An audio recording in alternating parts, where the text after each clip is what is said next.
Espace TV, le 22h.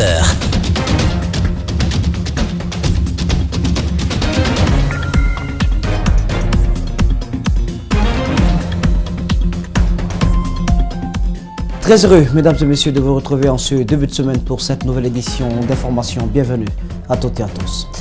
Visite de travail et d'amitié du successeur de Robert Mugabe à Conakry ce lundi. Le président zimbabwéen a été accueilli par son homologue guinéen, le président Alpha Condé, à l'aéroport international de Conakry-Bessia. Le RPG Arc-en-Ciel, le parti au pouvoir, invite ses militants à une marche de soutien aux actions du président Alpha Condé ce mercredi. Problème, l'opposition avait annoncé plus tôt une manifestation politique le même jour. Et puis en fin de journal, nous irons en France rejoindre Karim Baldé qui a rencontré l'Ivoirien Bonaventure Kalou. L'ex-attaquant des éléphants a remporté l'élection locale dans la ville de Vavois le 14 octobre dernier. Interview à suivre avec M. Tofout. Le président zimbabwéen est arrivé ce lundi après-midi à Conakry pour une visite de 3 jours. À sa descente d'avion, il a été accueilli par son homologue Alpha Condé. Cette visite s'inscrit dans le cadre du renforcement des liens d'amitié entre les deux pays. Le reportage est signé Ouminato Sidibé, Ibrahima Sori 5 Somor.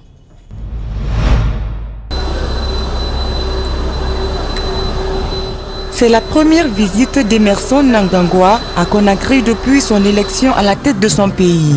Le président zimbabwéen signera avec son homologue plusieurs accords en vue de raffermir des relations entre les deux pays. La Guinée et le Zimbabwe entendent travailler dans beaucoup de domaines, notamment dans celui de l'agriculture et de l'élevage. On a beaucoup de domaines dans lesquels on peut travailler, mais particulièrement dans l'élevage. Donc ce sera l'objet de signature très certainement demain de ces accords-là. Et finalement, un accord qui est en vue, c'est dans le domaine de l'élevage. Et vous savez que malgré les sanctions qui ont été imposées au Zimbabwe, c'est un pays qui a fait d'énormes progrès, non seulement en agriculture, mais aussi en élevage. Et personnellement, lors de ma visite à Harare, le président m'a fait l'honneur de faire visiter une ferme.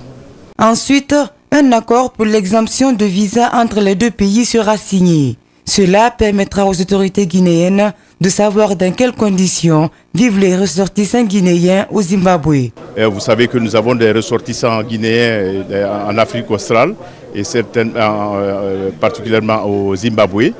Donc il sera question aussi de voir dans quelles conditions ils vivent.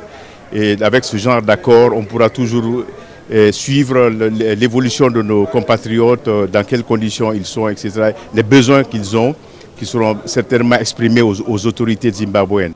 Au cours de son séjour de 72 heures, le successeur de Robert Mugabe va se rendre au barrage hydroélectrique de Kaleta et sur le chantier Swapiti. Et comme annoncé dans les titres, le parti au pouvoir invite ses militants à battre le pavé ce mercredi 7 novembre. A noter que l'opposition républicaine a annoncé une manifestation politique le même jour, mais le RPG Arc-en-Ciel entend ainsi réaffirmer son soutien au président Alpha Condé. L'itinéraire choisi sera le stade du 28 septembre à la Banque centrale de la République de Guinée. La déclaration a été faite au siège du parti au pouvoir ce lundi et Mamadou Boy Diallo y était pour vous. La direction nationale du RPG Arc-en-Ciel, au cours de sa réunion extraordinaire du jeudi et extraordinaire du dimanche 4 novembre 2018, a décidé de l'organisation d'une marche pacifique pour réaffirmer son soutien indéfectible au président de la République, professeur Alpha Condé, chef de l'État, commandant en chef des forces armées, et à son gouvernement le mercredi 7 novembre 2018.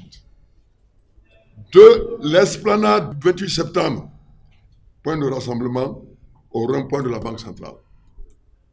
À cette occasion, la direction nationale du parti invite l'ensemble des structures, des mouvements de soutien, des associations, des serrés, des partis alliés au parti et tous les militants et militantes et sympathisants à se mobiliser massivement pour donner un caractère particulier à cette manifestation, montrant ainsi tout le soutien du peuple à son président. À chaque semaine, sa dose de manifestation tenait ce lundi. Des élèves ont investi l'autoroute Fidel Castro, précisément à Bessia. Des élèves venus des écoles publiques ont empêché le déroulement des cours dans les écoles privées environnantes. Ces mouvements de foule ont donné lieu à des affrontements entre élèves des différentes écoles et les agents des forces de l'ordre. Retour sur cette manifestation avec Abdourahmane Ba, El Hadj Alioubar. Sur cette image, nous voyons les traces d'une manifestation spontanée d'élèves du public qui réclament le retour des enseignants dans les classes. Cette colère s'est traduite par des jets de pierre dans les établissements scolaires privés qui suivent les cours depuis l'ouverture. En fait, depuis la matinée, il y a eu des élèves qui sont venus dans mon école. Il y a une école publique qui est à proximité franco-arabe appelée Marat. Les élèves étaient déjà dans la cour, hors de leur cours, ils sont venus maintenant faire des jets de pierre. Et finalement, les élèves étaient paniqués. Il y a eu des jeunes du quartier qui sont venus épauler notre école. J'ai vu les élèves sortir dans la rue, barrer la route. J'ai demandé à certains élèves, ils ont dit que c'est les élèves des écoles publiques qui n'ont pas eu leur professeur, donc sont sortis, sont partis s'asseoir, c'est des écoles privées.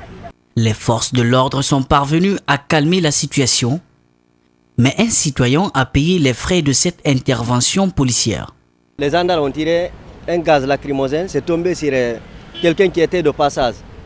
Ce dernier était de passage, c'est tombé sur lui, s'est blessé sur la tête.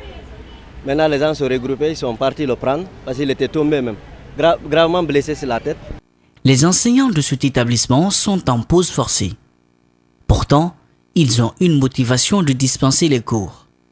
La grève de SLEG concerne en partie les écoles publiques, mais celle du privé commence à subir ses conséquences.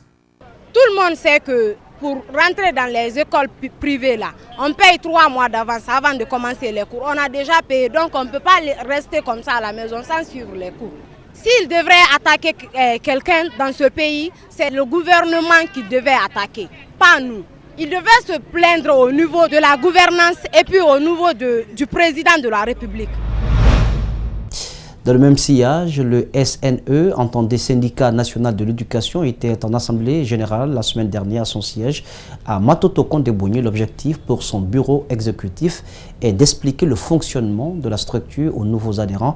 Ensuite, il s'est prononcé sur la crise actuelle dans le secteur éducatif. Djibril Ba, Mohamed Al-Hussein Kamara. C'est un rassemblement qui donne l'alerte sur la crise qui perdure dans le secteur éducatif. Les responsables du syndicat national de l'éducation s'inquiètent et appellent à la bonne foi des autorités. Pour eux, de nombreux enseignants se trouvent actuellement dans des difficultés. Il faudrait que l'État essaie d'être sensible à la condition de ces enseignants qui ont été entraînés soit par amateurisme ou par populisme à une situation aujourd'hui qui les dépasse. Nous avons des enseignants qui se trouvent dans les sous-préfectures, où il n'y a pas d'école privée, où il n'y a pas où se débrouiller, qui ne vivent que de leur maigre salaire. Au cours de cette rencontre, le cas de ceux-là qui évoluent dans les écoles privées n'a pas été occulté par Michel Balamou. Selon lui, l'heure est grave aussi dans ce secteur. Les congés non payés, l'enseignant du privé qui tombe malade, et les heures non payées, les heures de perturbation des grèves qui ne sont pas payées aux enseignants du privé. Le secrétaire général du SNE s'est prononcé sur le combat de chaque syndicaliste sans embâche. Il interpelle ses camarades sur leurs responsabilités face à une crise qui peine à trouver sa solution. On n'a plus besoin des effectifs pléthoriques dans nos salles, où on voit des effectifs de 200, 300 dans les universités publiques et même dans les écoles d'enseignement secondaire public. Donc voilà des choses qu'un syndicat responsable doit défendre. Les cours se déroulent tant bien que mal dans les différents établissements scolaires du pays. Les négociations pourraient reprendre ce lundi.